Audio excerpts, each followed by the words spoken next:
बिहार के छात्रों में वह कर दिखाने का हुनर है जो शायद आपको कहीं और देखने को नहीं मिलेगा। दरअसल सहरसा इंजीनियरिंग कॉलेज के छात्रों ने एक अनूठा नवाचार किया है। सहरसा कॉलेज ऑफ इंजीनियरिंग के 2 छात्र दिलसाद और ज्ञानेश ने IoT यानी कि इंटरनेट ऑफ थिंग आधारित पावर सबस्टेशन इंस्पेक्शन रोबोट विकसित किया है, जो बिजली विभाग के पावर सबस्टेशनों की निगरानी और निरीक्षण के लिए डिजाइन किया गया है।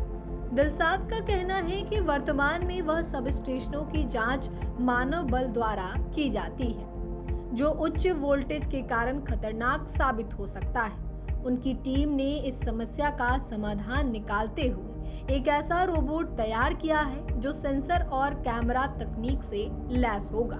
यह रोबोट स्वचालित रूप से तयशुदा मार्ग पर मैप के अनुसार चलकर निरीक्षण करेगा और आवश्यक डेटा एकत्र करेगा। इससे न केवल कर्मचारियों की सुरक्षा सुनिश्चित होगी, बल्कि कार्य भी अधिक प्रभावी और सटीक तरीके से होगा। इस नवाचार को बिहार राज्य में दूसरा स्थान मिला है। इस उपलब्धि से सहरसा और पूरे बिहार को गर्व की अनुभूति हो रही है। दिलसाद सहरसा जिले के सिमरी बख्तियारपुर के रहने वाले हैं। छात्र ज्ञानेश बेगूसराय जिले के रानी गांव के निवासी हैं। क्या प्रोजेक्ट है आपकी और उस प्रोजेक्ट का उद्देश्य क्या है, क्या कहेंगे? सर, हमारा प्रोजेक्ट है IoT based power sub station inspection robot. Basically ये जो रोबोट होता है पावर सब स्टेशन के लिए डिज़ाइन किया गया है। जो वहाँ पे मानव बल होते हैं वो उसका इंस्पेक्शन करते हैं, जो कि मैनुअली होता है, जिसमें हाई वोल्टेज के कारण जान जाने का जोखिम ज़्यादा रहता है, जिसके लिए जो काम वो मानव बल करता है उसी के वही सेम काम के लिए हमने जो रोबोट तैयार किया है, वो रोबोट उस काम का इंस्पेक्शन करता है। वो रोबोट कैसे काम करेगा? वो जैसे उस रोबोट में IR सेंसर लगा हुआ है, उसके कैमरा विजुअल्स लगे हुए हैं, उसके बाद इंफ्रारेड सेंसर लगे हुए हैं और अल्ट्रासोनिक, तो वो जो है मैप के अकॉर्डिंग जो भी पावर सब स्टेशन होता है उसका मैप होता है, उसके अकॉर्डिंग वो अपना पाथ निर्धारित करके उस पथ पर जाते हुए उसका जो भी विजुअल्स कैमरा जो भी जैसे मल्टीमीटर, वोल्टमीटर, पावर फैक्टर वगैरह जो भी रहता है उसका एक फ़ोटो लेके उसका डाटा बाय एल्गोरिदम वो भेजता है। एंड जो भी उसके बाद जो भी इंफ्रारेड सेंसर रहता है, जैसे कि कोई ट्रांसफार्मर होता है तो उसमें उसका बेसिकली टेम्परेचर रहता है कि इस टेम्परेचर पे वो एफिशिएंटली वर्क करता है। अगर उस इंफ्रारेड सेंसर में उस एरिया का पूरा जो भी है कि किस जगह का क्या टेम्परेचर आ रहा है, किस मशीनरी का क्या टेम्परेचर आ रहा है, वो सारा एक्यूलेट करके वो सारा पोर्टल पे भेजता है। वो जानकारी मिलती रहेगी। जी।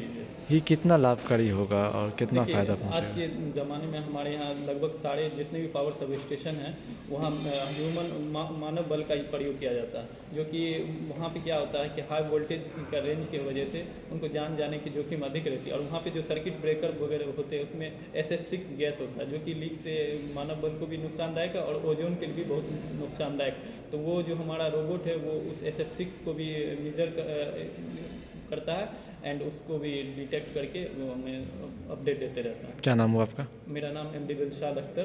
क्या नाम हुआ आपका? मेरा नाम ज्ञानेश हुआ। क्या प्रोजेक्ट थी और कहाँ चयनित हुआ? प्रोजेक्ट का नाम था IoT बेस्ड पावर स्टेशन सब इंस्पेक्शन रोबोट, जो कि जितने भी हमारे पावर ग्रिड होते हैं, पावर हाउस होते हैं, सब स्टेशंस होते हैं, वहाँ पे मानव बल के द्वारा आजकल इंस्पेक्शन किया जाता है सर। तो मानव के लिए वहाँ पे बहुत ही खतरा है। हाई वोल्टेज का तार जाता है, वोल्टेज करंट ये सब बहुत ही ज़्यादा अमाउंट में वहाँ पे रहती है।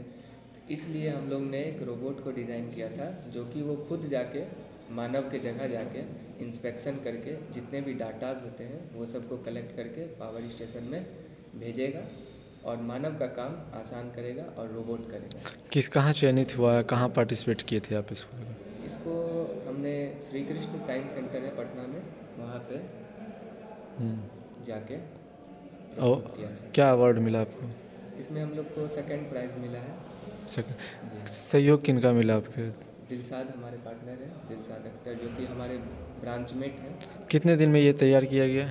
करीबन 1 मंथ का टाइम हम लोग। प्राचार्य प्रोफेसर डॉक्टर रामचंद्र प्रसाद ने दोनों छात्रों की सफलता पर हर्ष व्यक्त किया है। उन्होंने कहा है कि इस तरह के नवाचार से न केवल शिक्षा संस्थानों की प्रतिष्ठा बढ़ती है, बल्कि समाज को भी लाभ मिलता है। उन्होंने उम्मीद जताई है कि भविष्य में और भी छात्र ऐसे नवीन विचारों के साथ आएंगे।